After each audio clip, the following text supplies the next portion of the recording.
Kim Peterson, and I am first and foremost a woman of faith. Do or die, that's what I stand in. But I am also a personal style and branding consultant. I've had my own business, Uniquely Savvy, since 2000, and I'm tremendously humbled and honored to be here tonight, honestly, to talk with you all about purpose. And purpose with God as a backdrop. So we're going to have an icebreaker, because I need it all of a sudden. Okay, so what I'd love for you to do is just take a couple of quick minutes, but find a partner. And the question is this. Please answer the question. If money was no object, if it was of no concern, what would you do in business or in service to others? If money was not an issue. Yeah? Ready? Go.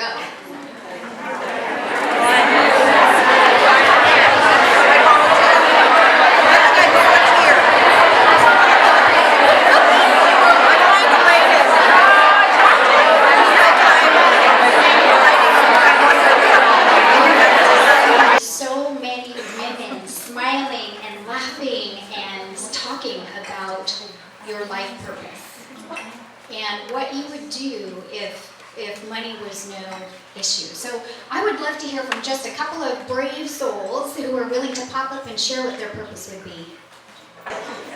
But you have the vision. So I've heard money is an obstacle, fear is an obstacle. Is there anyone else who wants to share? Pardon, time is an obstacle? Absolutely. Absolutely. So first of all, I want to thank you for your share. Thank you for your authentic share.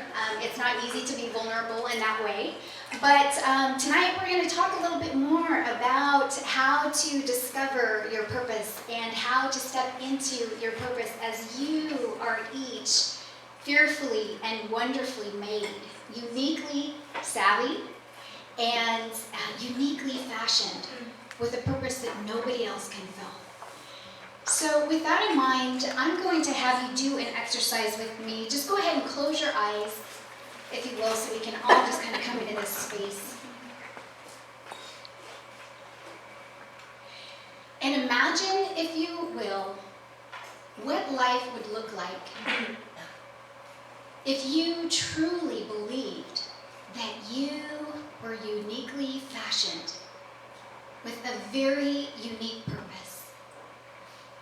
That your voice matters, that your story needs to be heard, and that you were born to make an impact.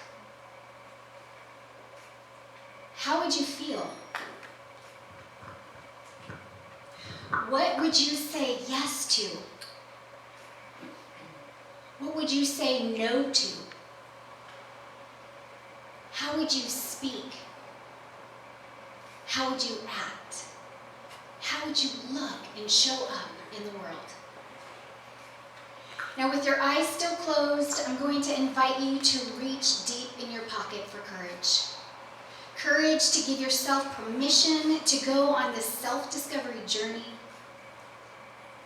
to question God, your creator, asking him the hard questions.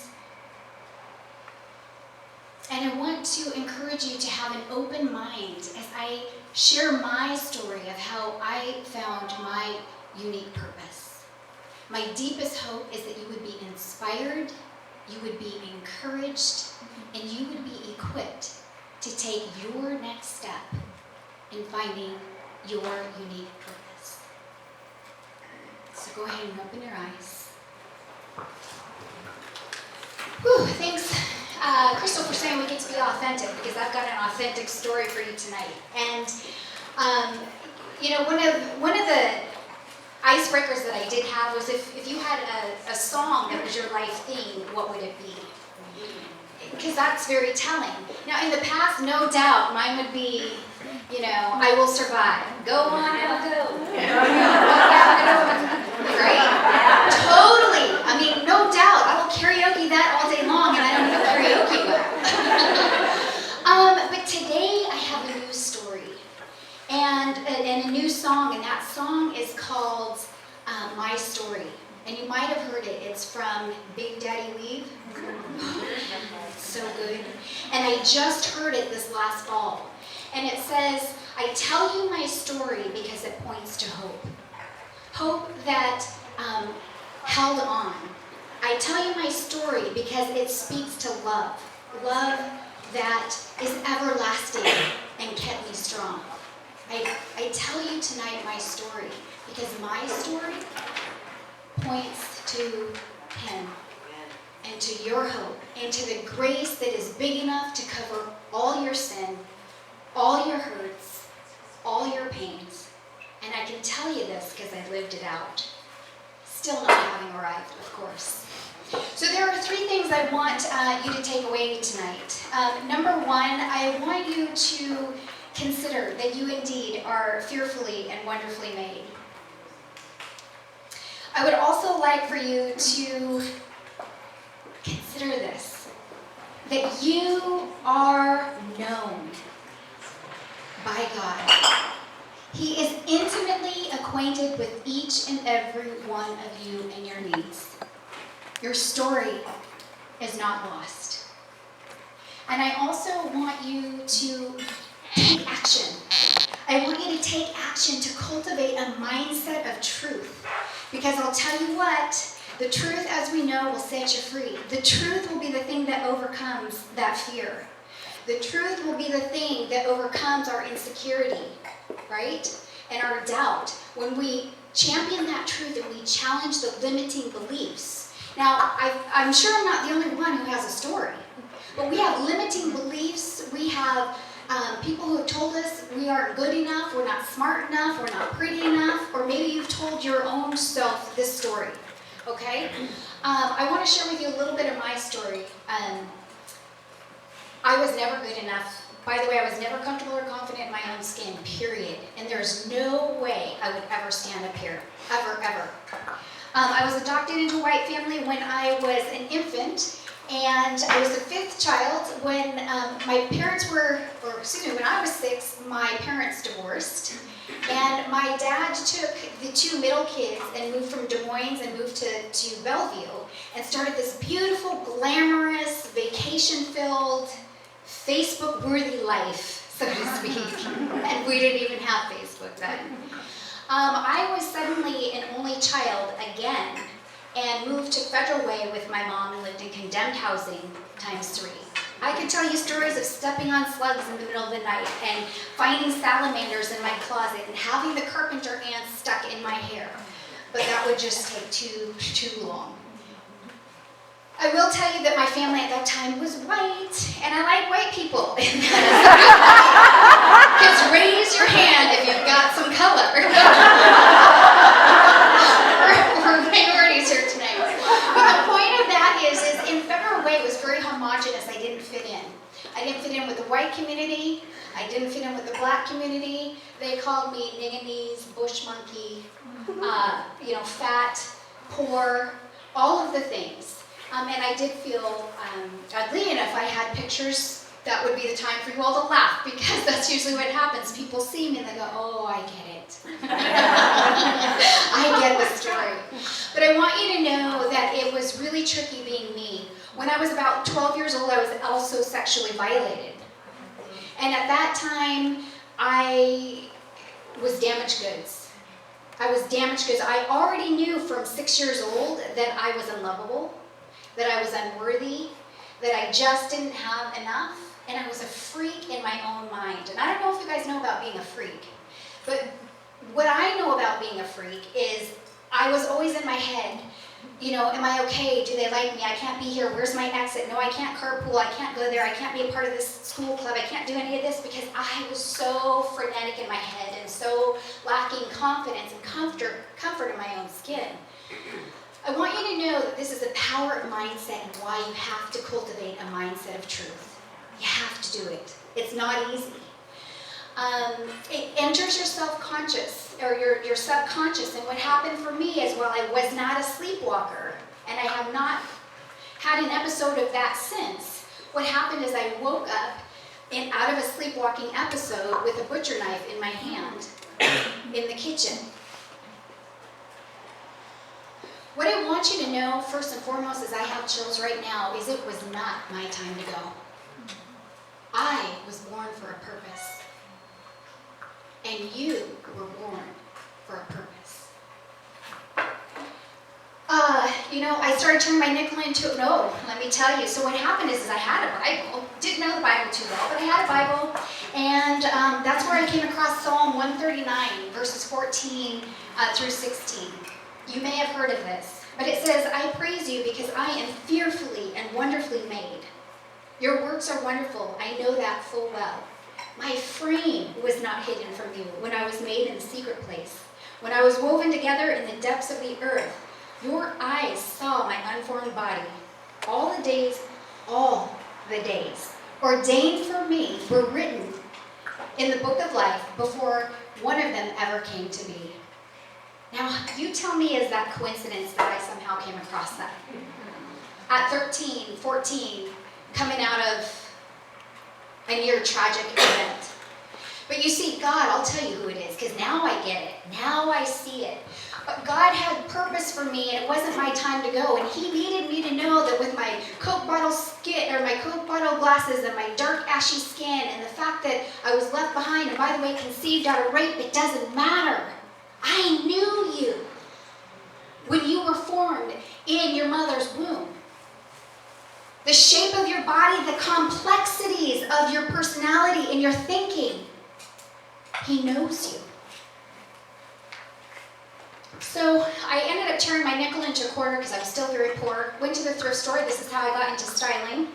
And I would stand in front of that mirror at the Goodwill, and I would look and see how to dress these big curves that my white girlfriends didn't know what to do with. I would look and see what colors look good with my complexion. I would start to do a self-discovery. What am I passionate about? What am I excited about in style? And I started taking ownership, because guess what? When you're not comfortable in your own skin, how many of you know that you are not thinking about purpose? You're not thinking about purpose. I'm seeing a lot of heads nodding.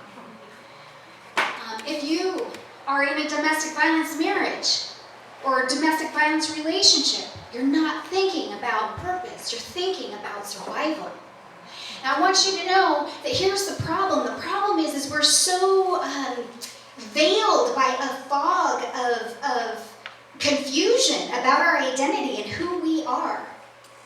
You see, because we think out of our minds, out of our mindset is how we show up in the world.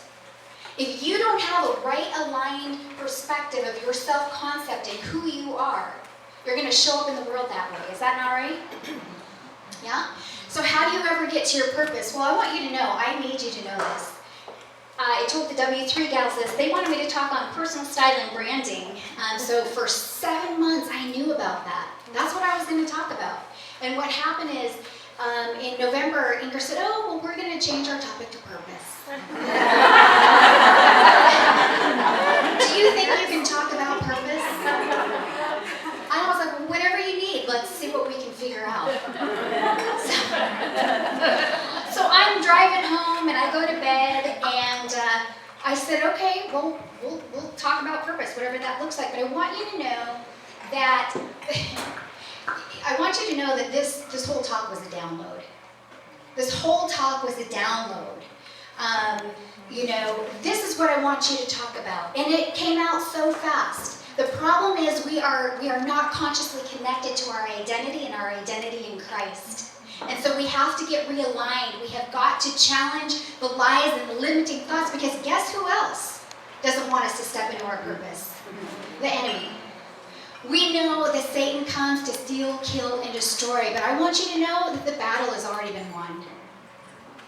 It really has already been won.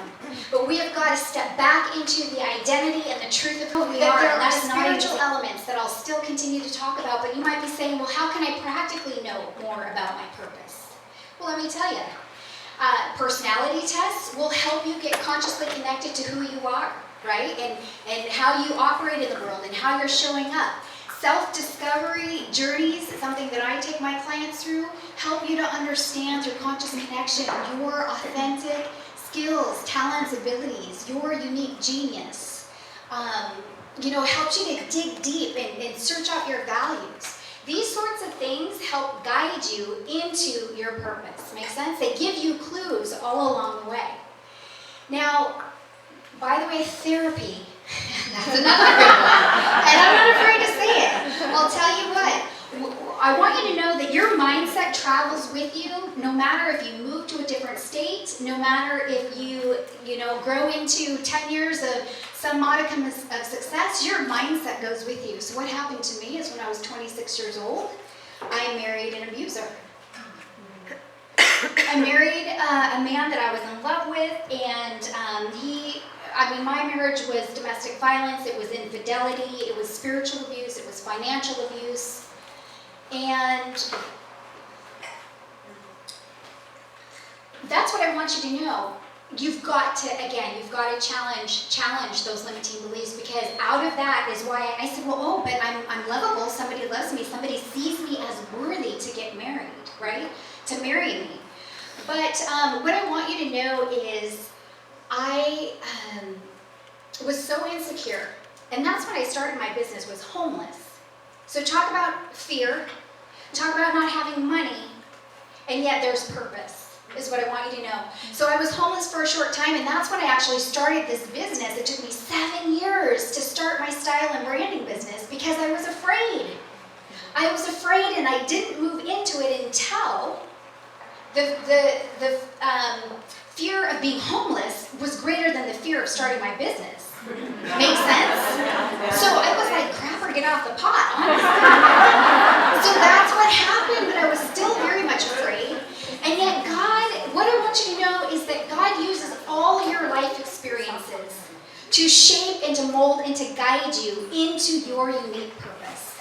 I still didn't quite see it, but guess what? The NFL wanted me to go and speak to the wives. They wanted to fly me into Texas and, let's talk about game day attire, and how fun would that be, right? When I'm just coming out of homelessness.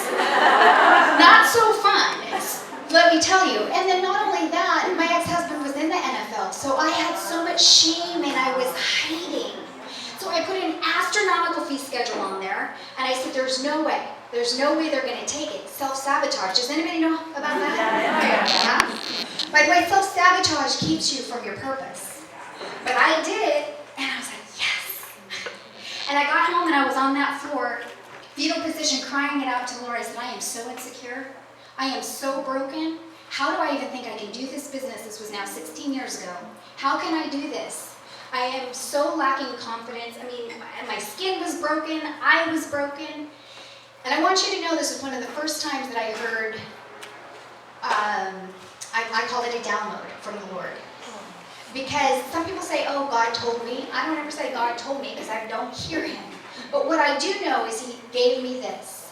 When I was crying it out in fetal position, Kim, any confidence that you have is confidence that you have in your identity in me. Any magnetic personality you think you might have, that is me in you.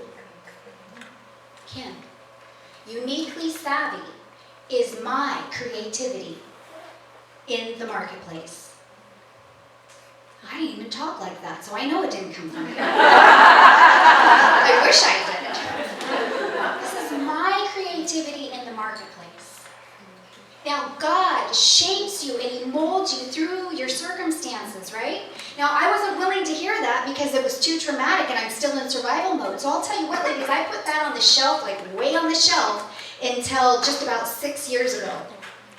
Because as I did my therapy, as I did my spiritual counseling, as I challenged my limiting beliefs and the lies that I had on myself and my story, and as I started to rightly align my identity in Christ, the fog started lifting.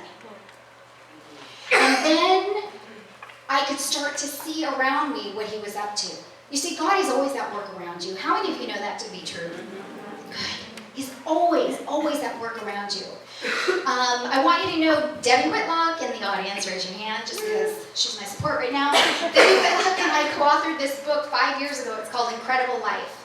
My chapter is Fear to Freedom. I want you to know that was the exact journey that the Lord took me through and had that chapter pre-picked out for me to write. By the way, it starts like this, because when I was 36 years old,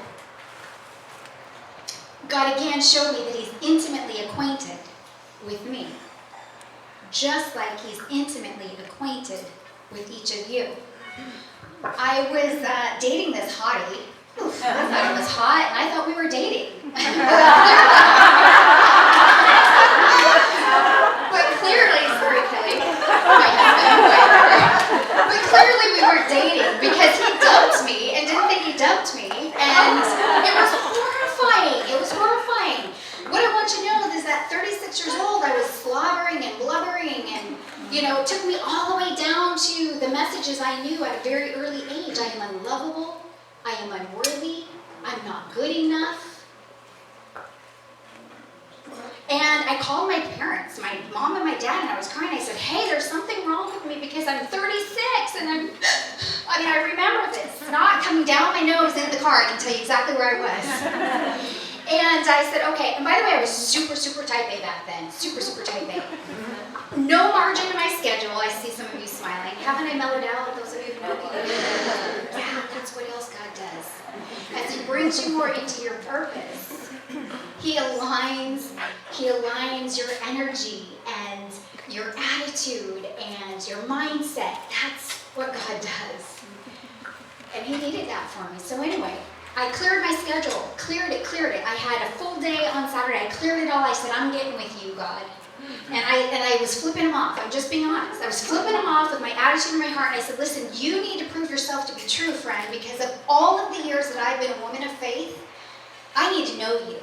I need to trust you, and I need to know your character, and I need to know your wisdom. Because something about me is not lining up.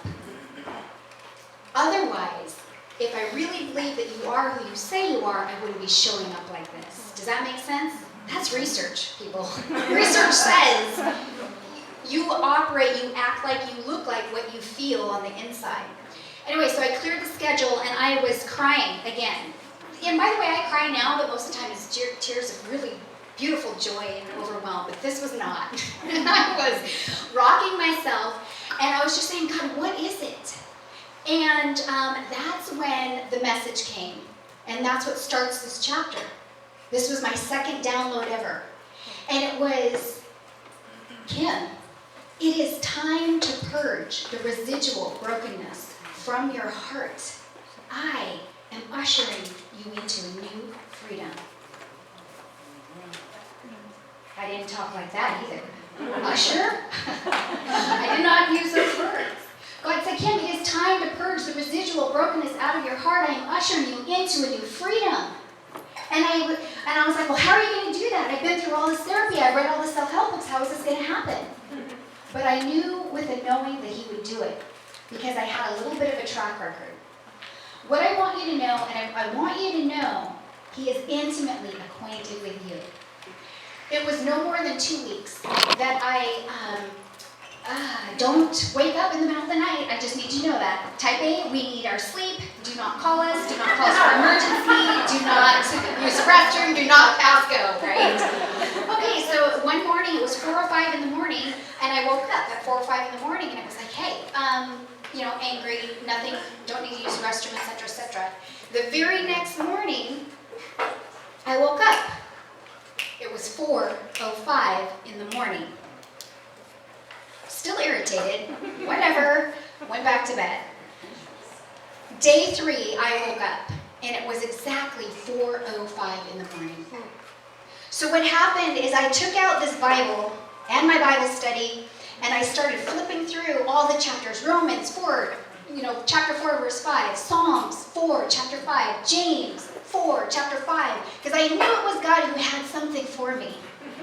And I knew it with a knowing because guess what? He knows how hard-headed I am, and I'm not even being mean. I'm celebrating my hard-headedness.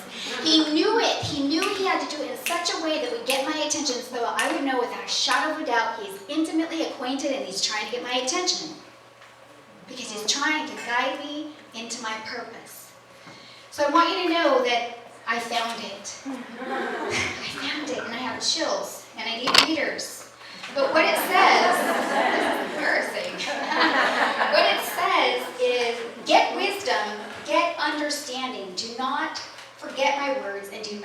swerve from them.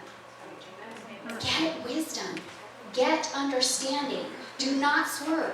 And when I was on my knees, I was saying, God, I need your wisdom. I need to know you. Do you think he showed up? Do you think he's intimately acquainted with you?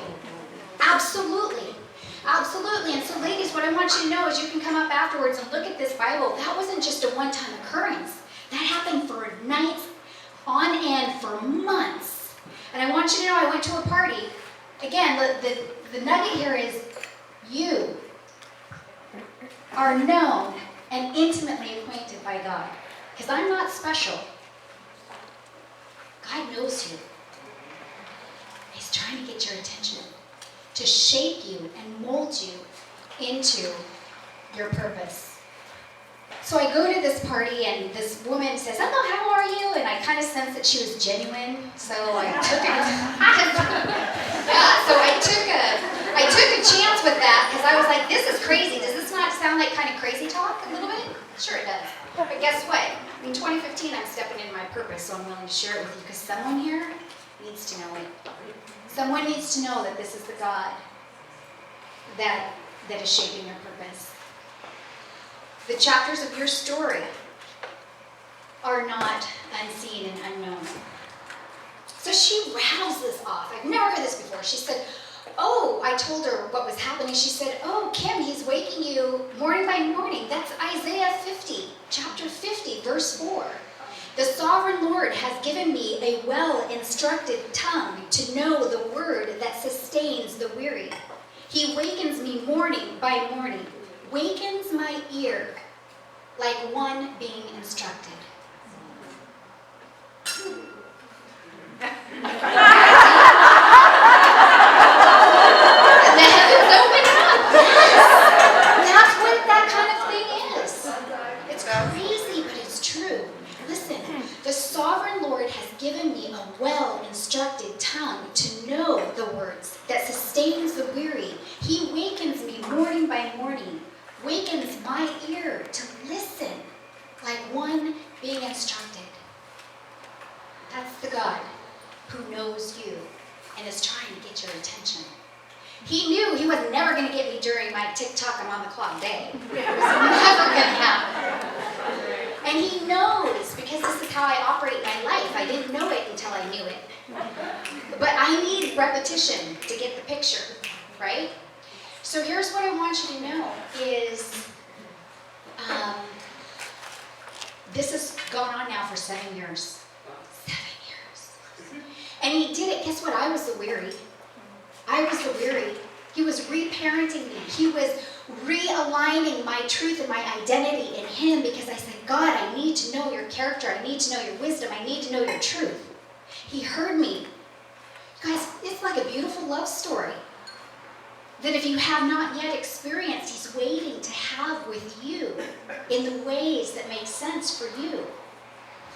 And this is how this whole message came down. I was shocked, and I'm telling you, it's crazy. It just, here's the topic. It's identity. It's here's what's in the way. It's here's how we do it. Here's what we're talking about. So I've been traveling along, walking that out, and I want to share with you just a couple of other quick stories so you can see how this works. And then we'll have some time for some Q&A. So Debbie, my friend, can I share the story authentically, transparently? Absolutely. So my beautiful friend, and I'll let her share the story one time whenever, but she wanted to go on an exploration of, learning more of who God was in her life. And so last year she reached out to me and she said, "Kim, will you teach me what you have experienced? Will you tell me what you know? I'm just sort of curious. I just want to journey. Can we just have some conversations?" Okay, let's think about that. Who has been waking? Who has been preparing and training for 7 years? Who has experienced? I wouldn't have known what to say to her before. So I said, "Sure." I said, "Let me tell you about a life-changing study, Experiencing God. I've done it 3 times. I said, "Do you want to do that?" She said, "Yes." So all of last year, we traveled through experiencing God. Here's the thing, out of nowhere one day, and it's never out of nowhere. You'll know when I say hashtag no coincidences. But I said, hey, Debbie, do you mind if we start praying before we get going? Because I don't know, I think that would be of value to us for some reason. So she said, sure. Well, it just so happened our time was at the park. We were at the park. And so she's like, yeah, okay, we'll pray outside at Bellevue Park. Out loud, okay, fine. So we had just gotten done with this chapter that was talking about how God is always at work around us. He's always at work around us, and he's inviting us as women of faith to open our eyes and to yield our hearts to see where he's at. And all we need to do is ask him to open our eyes. So we pray, we close our eyes and we pray. And I'm praying, and so it's Debbie, her dog Harley, and myself, and we're sitting in the park, and, amen. And someone else, brand new out of nowhere, says, amen. And yeah, I was like, I opened my eyes, and I am mortified like this. Debbie has this beaming smile, look at her. The dog did not bark, nothing happened. I was like, oh my gosh, hi, welcome, who are you? Trying to stay really grounded. Listen, this is the God that we serve. I kid you not, I have chills to say this.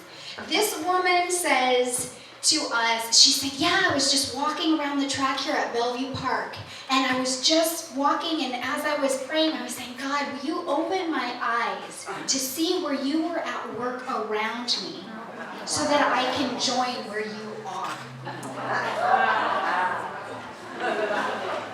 God is intimately acquainted with you. God is intimately acquainted with you. And I don't know who that woman was, honestly, because she gave us her phone number. She told us some beautiful stories. She gave us her phone number, and, I followed up, like I like to do. And I followed up twice, like I like to do, because I'm complex and thorough and process-oriented. She never called me back. She never even called me back. She was not there. We weren't there for her. We weren't there for her, but God is intimately acquainted, and he uses every experience in your life, professionally and personally, to shape and mold you, and to reveal to you your purpose. I believe that to be true.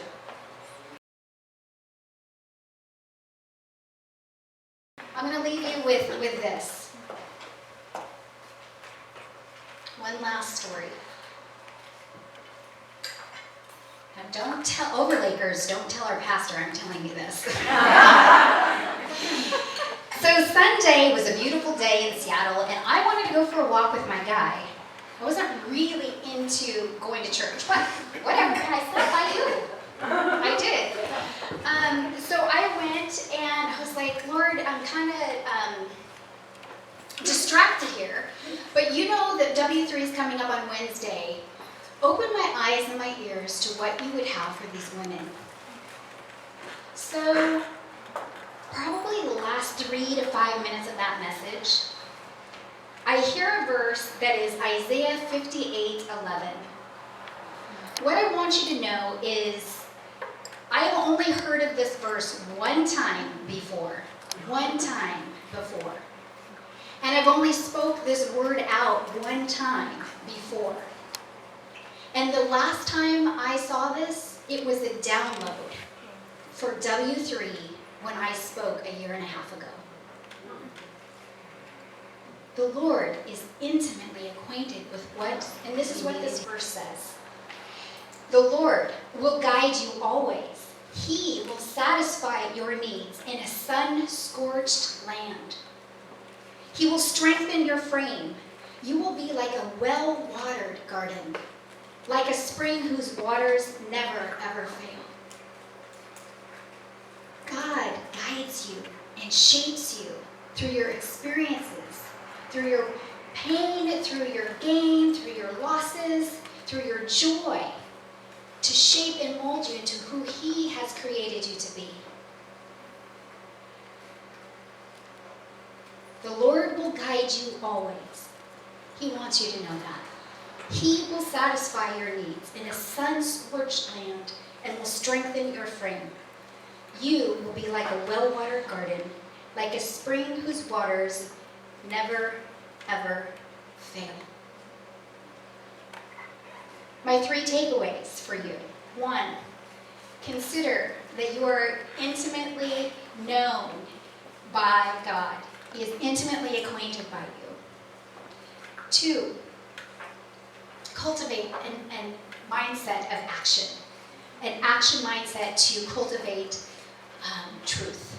Challenge the lies, challenge the fear, challenge the insecurity, challenge the comparison, challenge the doubt. And 3, consider God is shaping you through all of your life experiences as you are uniquely fashioned into the very specific purpose that only you can fill. I'm Kim Pearson. I need this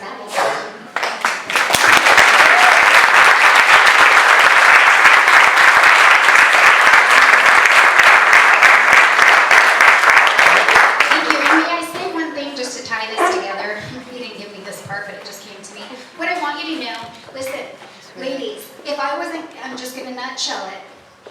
If I wasn't conceived out of rape, if I wasn't left behind when I was 6 years old, abandoned, rejected, unworthy, if I didn't carry all of that up into my life, if I didn't marry into an abusive relationship, which I don't recommend,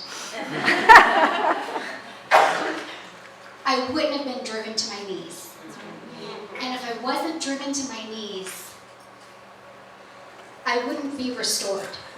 I wouldn't be healed. I would know the hope and the grace and the mercy and the truth and the love story and the intimacy. That's how he shapes our purpose, because never before would I ever think that honestly, if money was not an object in my life, if it wasn't an object and I could do anything I could do all day long, it would be exactly what I just did. Because there is nothing more amazing to me than to have tested and tested and tested God and found that he is true. So bless you on your journey.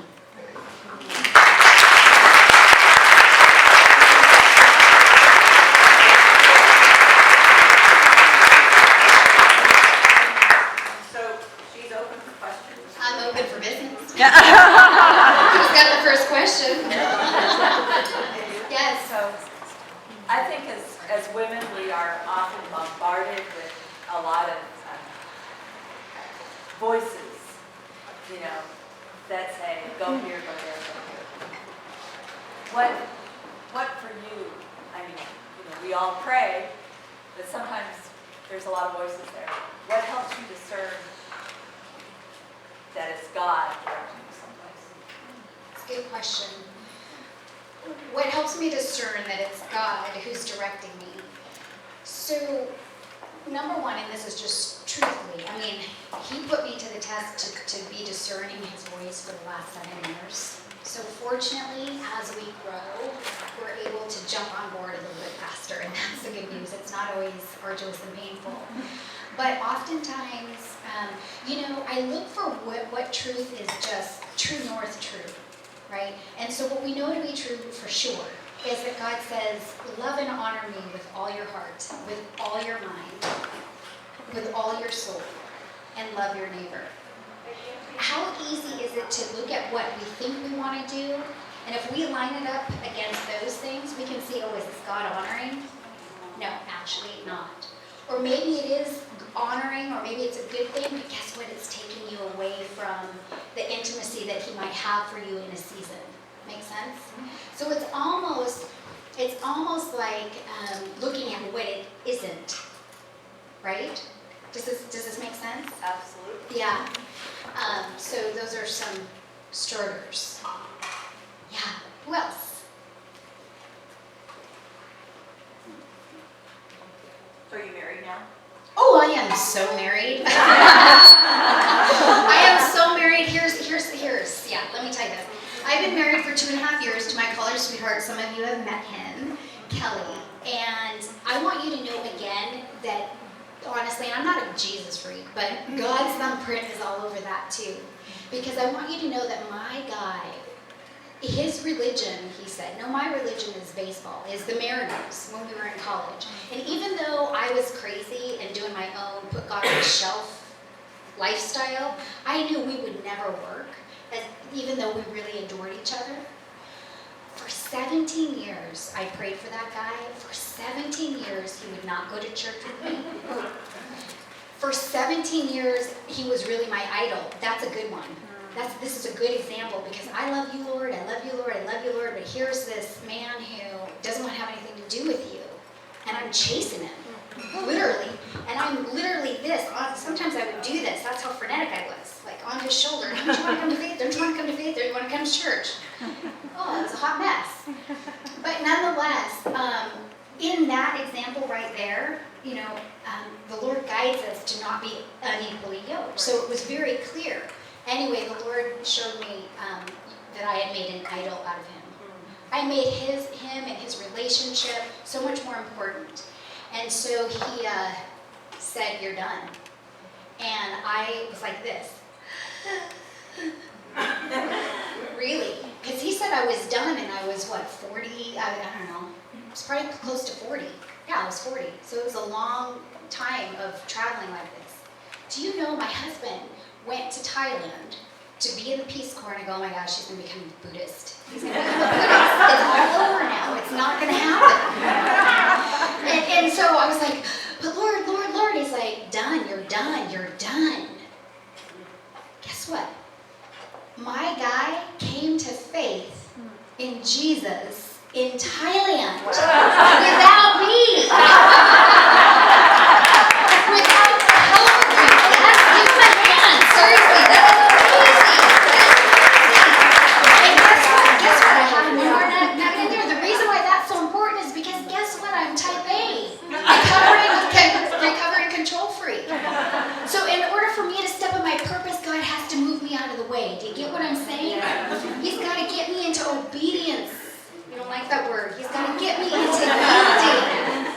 Right? So yes, I'm married, and it's so beautiful. And what I love about the Lord, when He's ready for you, actually, He's kind of always ready for you. He's always preparing for you, your purpose.